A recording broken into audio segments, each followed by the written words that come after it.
my friend, my buddy, and a lot of times I call her my kid. What's happening, Michelle Jewsbury? How are you? What up, Tigo? I am so excited for International Women's Day. It is going to kick butt, and then we just get to have fun all day long.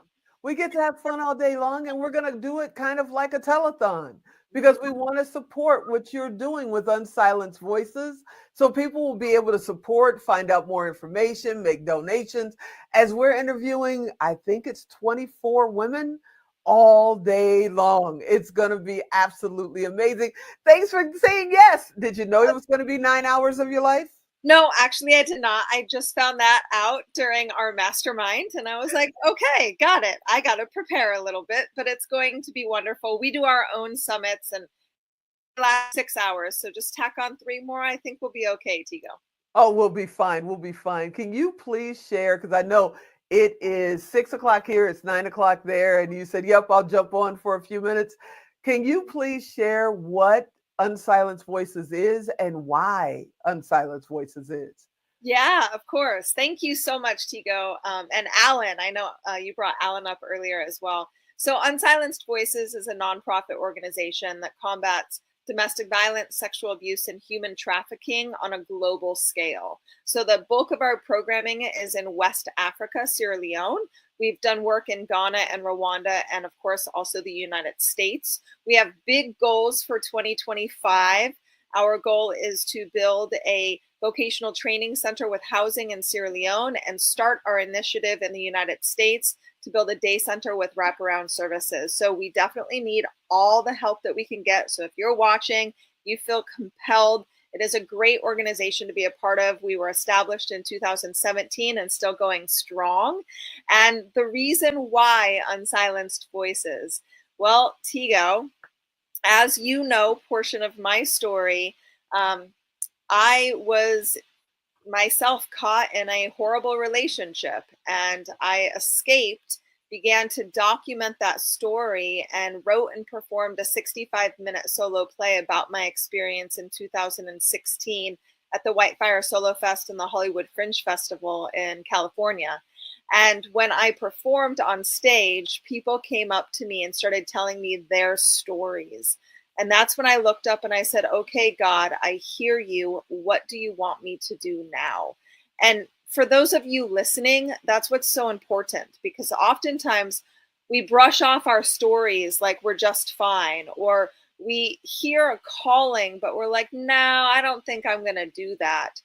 If you just say yes, God will open the doors. And I was a bartender, literally pouring Jack and Cokes, and God wanted me to start a nonprofit organization. I said yes. And in 2017, we were established. I did all the paperwork myself. I remember that, and began to travel and talk to people. And there was a Ghanaian doctor that I had met, and he said, please go to my home country. And I said, okay, and packed my bags and traveled to Ghana and continued traveling and expanding. Then 2017, no, 19, excuse me, I wrote my first book called But I Love Him and began speaking and coaching. So I not only run a nonprofit organization, I run a for-profit, but along that journey, I started to discover it's not about me. It's about helping other people be able to tell their stories. So that's what I get to do, is help people tell their stories through book collaborations, through publishing their own books, through speaking on stages, creating courses, or creating nonprofits or movements of your own. So that's just a little bit about me. I am busy, but I am working with a business coach to kind of streamline this year. So I have more free time. I do love fun, but I do work hard as well. You work very hard and you're on some of the biggest stages in the world. You were just here a couple of weeks ago amongst the VIP of VIPs speaking on stage on the strip here in Las Vegas. You know, you could do that and put your message out there and say, okay, let's just write a big check and send it over to Ghana, or let's, write a check to another organization. Why did you say, I'm going to get in, I'm jumping in both feet and hands. I'm going to do it myself. I'm going to get the team together. And not only am I going to do it from here, but I'm going to do it from there too. Why did you decide to do that? So, like Marlene said, it's about the impact that we leave behind. It's interesting when I talk to a lot of people. We started a new podcast. There's a lot of things going on. Tigo, you and I need to connect outside of this interview as well. But there's people who I speak to that they're so concerned with the day to day. They're concerned with how many clients can I get, or how much money can I make this year, versus what impact can I leave behind? What legacy can I leave behind?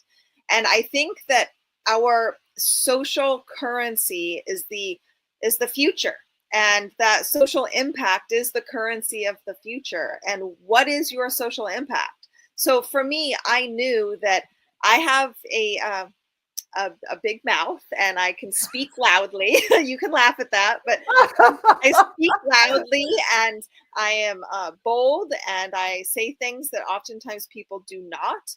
So I Right. said, why not? So jumping in with 2 feet is the only way I do anything. And that oftentimes has gotten me in some trouble in the past. But I do jump in with both feet. And I said, I get to make the biggest impact by affecting and influencing and encouraging and impacting so many people. I want to do video. It just popped in my head. You know how I am. I have 1,000 ideas, but I want to do video with people, women and men, and young people too, just asking one question, why you? Because so many people sit at home and say, it's only me. I can't do anything. It's just me. What am I supposed to do? And what would be your answer when somebody says, well, it's just them? One person can make a difference. Look, guys, I literally grew up in a small town in North Idaho. My daddy was Army, so we were middle class at best.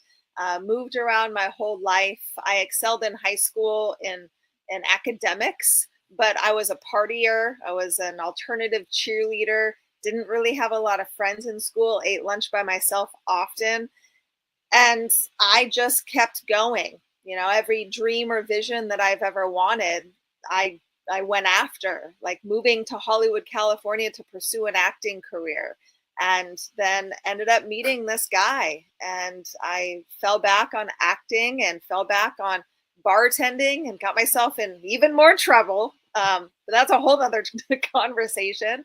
But little old me from North Idaho, who didn't graduate college, I went to 1 year of college because I hated school.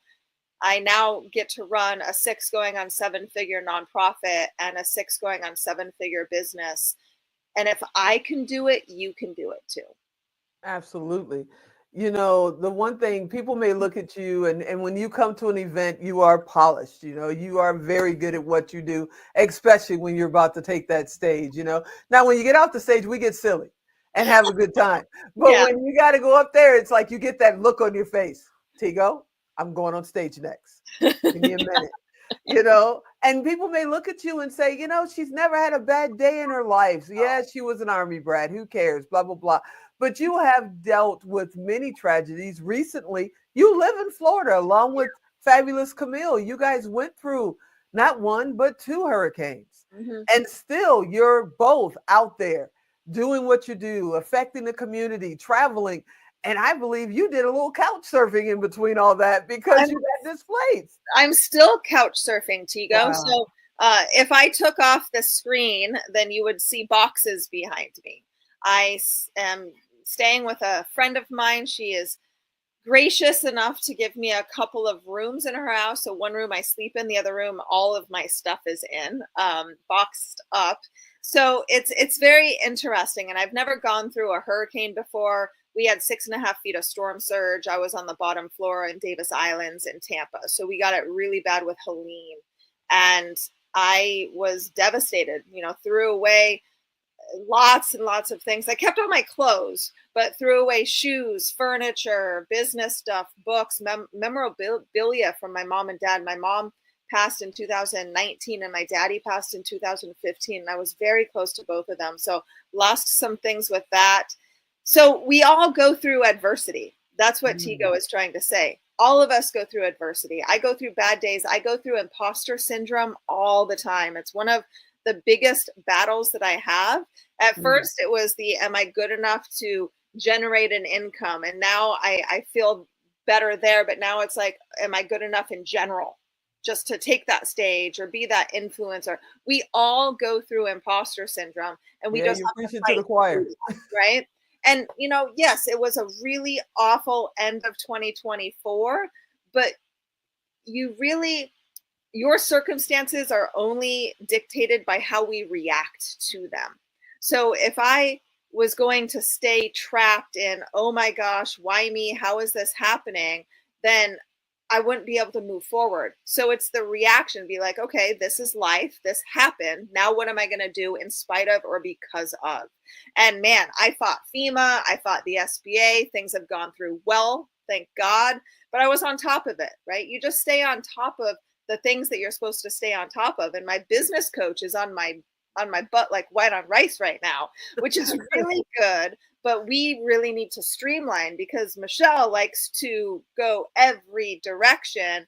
And when I do that, then every pocket or every basket only gets about 25 to 75% of my energy when I can give 150. So that's what we're working towards right now.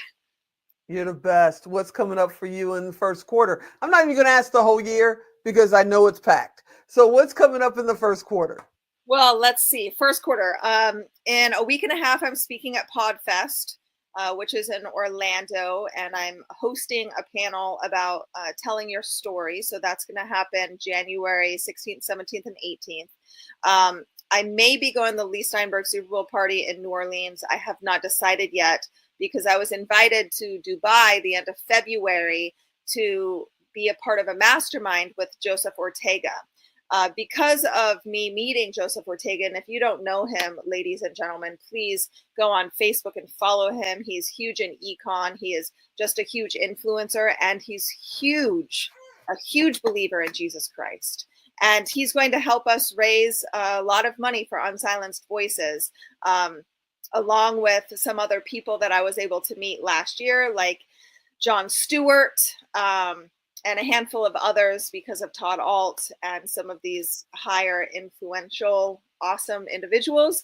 Let's see, March, I fly March to LA, then I drive to Vegas, Tigo, because thank you so much. Your event is honoring me with the Presidential Lifetime Achievement Award on March 21st. And then the following weekend, I'm speaking in LA at the Biomed Expo. So I think I forgot things here and there. We're also teaching Legacy Camp in the midst of all that. I started a podcast called Voices of Impact, along with a mastermind that we're doing every other week called Voices of Impact. And I'm publishing my second full-length book in February. And then we are publishing our volume 3 of Breaking the Silence, Voices of Survivors in October. So Wow. Still have a couple spots left for authors there. Good grief. Yep, a little bit busy. And you didn't say Secret Knock. Are you doing Secret Knock in March? Oh, I might also go to Secret Knock. LA, Vegas, San Diego, yeah. LA. Wow, yeah. You're making a circle. Maybe. I haven't decided yet. I still got to talk to Greg, so we'll see. Well, we're going to be there. And Greg will be at Trailblazers because we're honoring him as the change maker. I mean, a lot of the stuff that's happening, even knowing you, and a lot of the people that I know came from being at Secret Knock, from them embracing me and saying, yep, come on, you're part of the family. So I want to honor him as our change maker of the year. The first Trailblazers. I'm on the West Coast, so most likely I will end up going. So. Yeah, you're going. I'm already going to put it out there. I want to thank you so much for making time to come and hang out with us for a few minutes. And I can't wait to spend, 9 hours with you on March 8th for International Women's Day. Oh, yeah, we're going to have a blast, Tio. We're going to have an awesome blast. And who knows where you'll be in the world when you do it. So, yeah, I think I'll be in Florida. So you're the best. Thank you so much. And no matter what you say, I'm still going to call you one of my kids. Yeah, you always do. And she always does, guys. Every time I see Teresa, she's, hey, kid, what up? I'm like, oh, my gosh, I'm not that much younger than you. But yes, you are. I have shoes older than you. Let's just go there. But I love it. This community is really all about how we can grow together. It's collaborative. It's led by a powerhouse woman called Teresa Goss, along with her fantastic brother from another mother, right, Alan. And it's just this amazing space that we can come together, talk about our problems, talk about how we can help each other and help each other grow, because that's why we want to be here, is we want to grow, we want to support one another. So I know she's going to be kicking me off here pretty soon, but I'm going to plug the book real fast. So if you absolutely take your time. Thank you. If you are interested in telling your story, so publishing your story in 2025, we published volume 3 of Breaking the Silence in October. That means we are looking for authors now. We start monthly meetings in February leading up to publication. So you work with us for 8 full months. We get a lot of exposure for the book. We've been interviewed on ABC Action News twice, Bay News 9 and Fox 13. We've hit #1 bestseller on Amazon and for both books in multiple categories. So please connect with me. Go to michellejewsbury.com. Again, MICHELLEJEWSBURY.com, and book a call with me and we can talk about your involvement.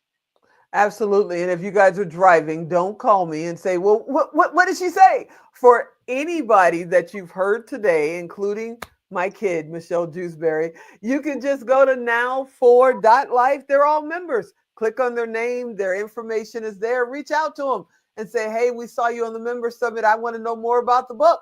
I want to know more about supporting Unsilenced Voices.